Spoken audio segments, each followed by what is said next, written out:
me do this. Okay, here we go. Let's do, sorry, try and get this all worked out. We're going to do a 2-needle cast on, and it's a lot like a knit stitch. I think this is the easiest cast on.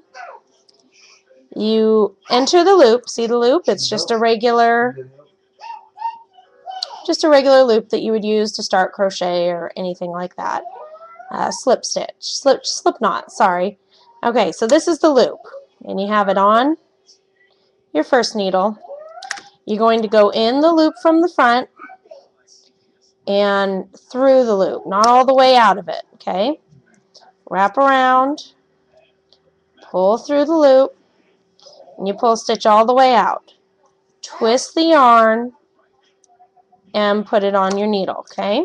Pull it, not too tight, because I tend to, but pull it tight, okay? And you just do it again. In through the front,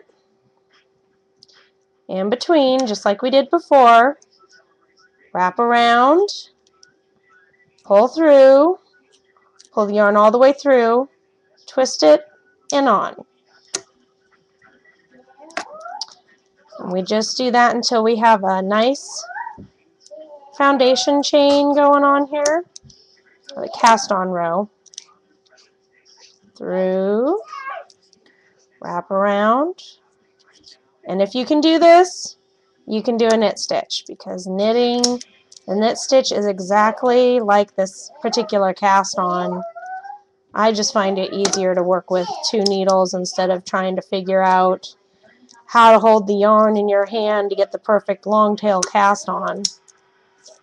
We'll stop when we have about 10 stitches. 2, 4, 6, 8. I'll do 2 more. In, round, through.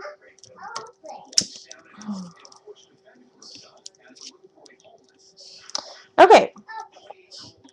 Now we're going to do our first row of knit, and it's the exact same idea. You go in the front, just like we did before, do you see? Okay, and then wrap around, and then pull through. Now the difference in here is you're going to slide this stitch off that you just worked, and if you're using aluminum needles, it's very slippery, so pull it all to the end. Use this finger to hold on to the other stitches that you've got on there. Pull this one off. That first stitch tends to be a little loose, so I like to tighten it up once I get it off. So go in the front of the loop, wrap around, pull through, and then just take it off. And you just keep doing that. That first row is normally a little bit trickier than the rest of them, just because it's a little bit tighter for me usually.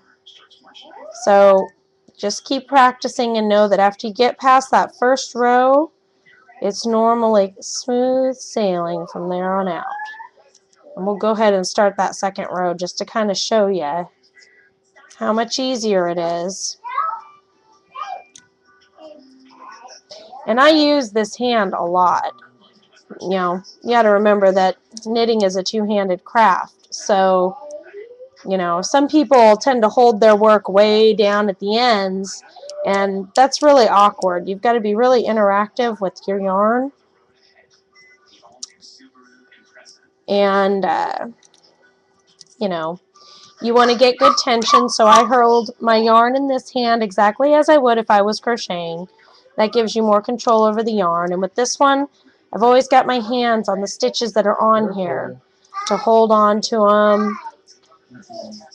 Not just that, but if you're making a bigger project or using circular needles, you really don't have much of a choice other than to have your hand on there. Okay, so we're going to switch hands. We got that first row done. And it's the same idea, just through the front of the loop, wrap it around, off we go, and slide it off. And you're just the whole time keeping your finger back here, holding on to the rest of these stitches. Now this pattern that we're working here, this is called the seed stitch. It's when you knit every row It's the easiest stitch to do in knitting, and it's a great beginner's item. Just keep trying, and you know, as with everything, practice. Practice makes perfect. The more you do this, the easier it's going to be. And soon you'll find that, you know, you just have to knit. It's kind of what I tend to do. Okay, so I hope that this was helpful, and if you need any other help, just let me know.